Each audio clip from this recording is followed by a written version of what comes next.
Hello students, welcome to Vidya institute. आज class 10 chapter 2 polynomial के questions करेंगे। Assertion and reason based question. तो ध्यान से पढ़ेंगे। इन क्वेश्चंस के बारे में आप सबको पता ही है कि एक असर्शन होता है और एक रीजन। तो हमें क्या करना है, चेक करना है। ए पार्ट है both assertion and reason are true. A और रीजन, असर्शन और रीजन दोनों ट्रू हैं, लेकिन R is the correct answer of assertion. ठीक है, तो पहला पार्ट ये हो गया। बी पार्ट है both assertion and reason are true but reason R is the not correct. तो हमें ऐसे चेक करना है कि इन चारों में से कौन सा ऑप्शन सही है। Assertion is true but reason is false and assertion is false but reason is true. तो ध्यान से पढ़ने होते हैं क्वेश्चन, सिर्फ नॉलेज बेस्ड क्वेश्चन होते हैं, कुछ खास बात नहीं होती है। तो फर्स्ट क्वेश्चन करते हैं। X square plus 7x plus 12 has no real root. गलत बात है, क्योंकि इसके अगर हम फैक्टर करते हैं तो फैक्टर हो जाएंगे और एक्स की वैल्यू आ जाएंगी माइन। हमें निकालने की जरूरत नहीं, बस मैं आपको समझाने के लिए बता रहा हूँ। तो इसका मतलब असर्शन इसका हमारा फॉल्स है। एक quadratic equation can have at most two zero, ये बात सही है। असर्शन फॉल्स और रीजन ट्रू, यानी ऑप्शन डी। तो फर्स्ट पार्ट का आंसर हो गया हमारा डी। सेकंड क्वेश्चन पे आते हैं। If the sum of zeros of quadratic polynomial is true then the value of K. तो निकाल के देख लेते हैं। सम ऑफ जीरोज का फॉर्मूला होता है माइनस बी अपॉन ए, तो 2k/1। और यहाँ पे कितना गिवन है 2, तो के से के 2 से 2 कैंसिल हो गया, के की वैल्यू 1 आ गई, यानी असर्शन हमारा सही है। Sum of zeros of quadratic polynomial is minus B upon A, सही बात है, यानी दोनों चीज सही है, तो इसका ऑप्शन हमारा ए सही हो गया। थर्ड क्वेश्चन पे आते हैं। इक्वेशन है 4x³ minus x square plus 5x की power 4 is a polynomial of degree 3। गलत बात है, क्योंकि पोलिनोमियल जो है इसकी डिग्री 4 है, तो यानी ये हमारा असर्शन इसका फॉल्स है। Highest power of x in the polynomial px is the degree of polynomial. Highest power of, जो हाईएस्ट पावर होती है वो उसको पोलिनोमियल की डिग्री बोलते हैं, यानी ये हमारा सही है। तो असर्शन फॉल्स है और रीजन ट्रू है, यानी इसका ऑप्शन हमारा डी सही हो गया। फोर्थ क्वेश्चन है। x³ plus x has only one real zero. देखो x³ प्लस एक्स में से अगर हम ये कॉमन ले लेते हैं तो x की वैल्यू 0 आएगी और x² - 1 जो कि रियल नहीं है। तो ओनली वन रियल जीरो, यानी सही है, असर्शन सही है। अब रीजन पे आते हैं, मतलब असर्शन ठीक हो गया। रीजन पे देखते हैं। Polynomial of n at degree must have n real zeros. किसी भी पोलिनोमियल की अगर डिग्री n है तो उसकी n जीरो होंगी, तो ये गलत बात है, क्योंकि आप इसी एग्जांपल में भी देख सकते हैं इसकी डिग्री 3 है, x³ प्लस एक्स, लेकिन जीरो रियल एक ही आई है। तो यानी असर्शन ट्रू है और रीजन फॉल्स है, मतलब reason is not correct explanation of B, तो यानी बी पार्ट इसका हमारा आंसर होगा। तो नेक्स्ट पे आते हैं।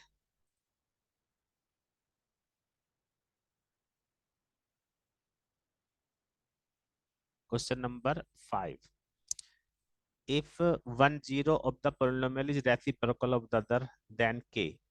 एक जीरो दूसरी जीरो का रेसिप्रोकल है, तो एक जीरो अल्फा दूसरी 1/अल्फा, दोनों का प्रोडक्ट हो गया 4k/दिस। 4k/k² + 4, ये कैंसिल होके k² + 4 = 4k, k² - 4k + 2। तो ये हमारी क्वाड्रेटिक इक्वेशन के फैक्टर हो गए हैं, तो k की वैल्यू 2 आ गई। इसका मतलब जो हमारा क्वेश्चन नंबर 5 है उसका असर्शन जो है ट्रू है।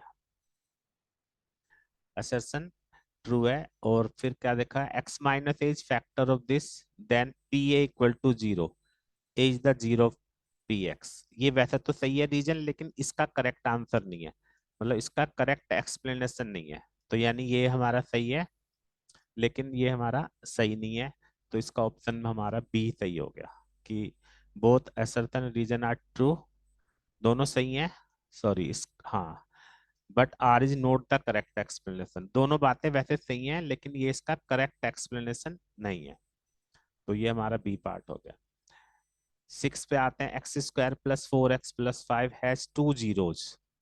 इसके 2 जीरोज होंगे। अब चेक करो इसमें, अगर हम डी x² + 4x+5,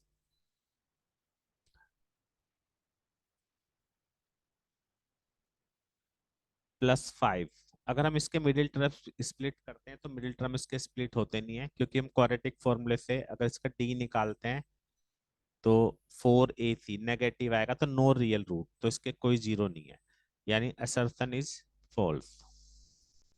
ठीक है।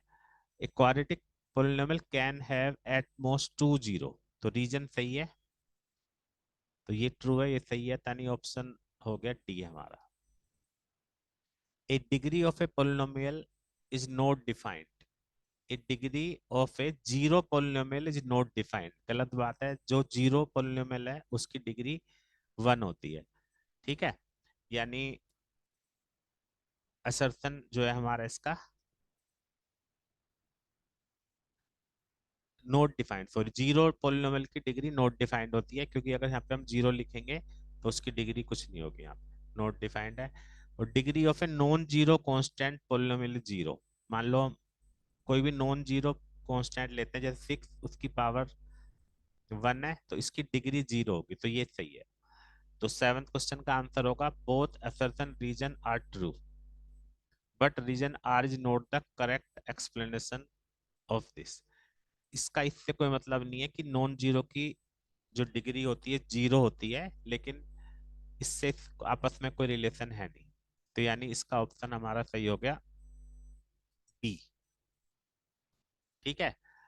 नेक्स्ट है, if the product of zeros of quadratic polynomial is -10। Product of zeros -10 है। प्रोडक्ट ऑफ जीरो सबको पता है C/A होता है, तो यानी 5k/1 = -10, तो k की वैल्यू -2 आ रही है, यानी असर्शन ट्रू है।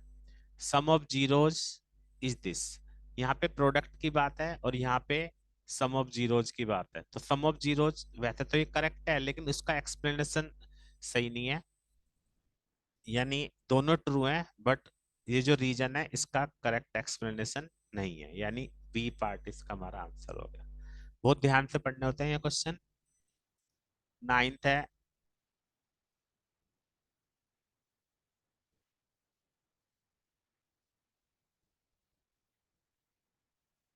graph y equal to fx is shown in the figure. The number of zeros of fx is 3. Number of zeros कितनी है? 1 2 3, तो यानी assertion हमारा ट्रू है।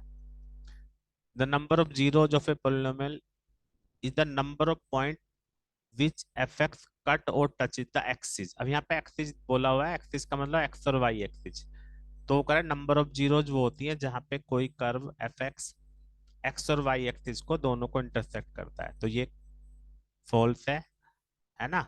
क्यों फॉल्स है? क्योंकि केवल एक्स एक्सिस को जहां पे कट करता है एफ एक्स वही जीरोज होती है, तो यानी ये ट्रू है और ये फॉल्स है, और यानी आंसर हमारा ऑप्शन हो गया इसका सी।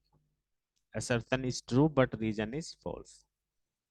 नेक्स्ट है, 3 - 2√2 is one of the zero, then the other zero is 3 + 2√2। बिल्कुल सही बात है।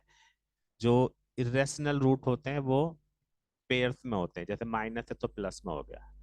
Irrational zeros always occurs in pairs, यानी दोनों सही हैं और ये इसका एक्सप्लेनेशन भी सही है, तो यानी इसमें हमारा आंसर होगा ए। तो असर्शन और रीजनिंग का ये क्वेश्चन मैंने आपको कराया, 10 क्वेश्चन है, बहुत इंपॉर्टेंट क्वेश्चन है ये, और इस तरह की मैं भी और वीडियो बनाऊंगा रेगुलर इंटरवल पे।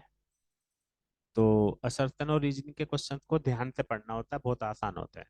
तो उम्मीद है सभी को समझ में आ गया होगा ये। Thank you very much.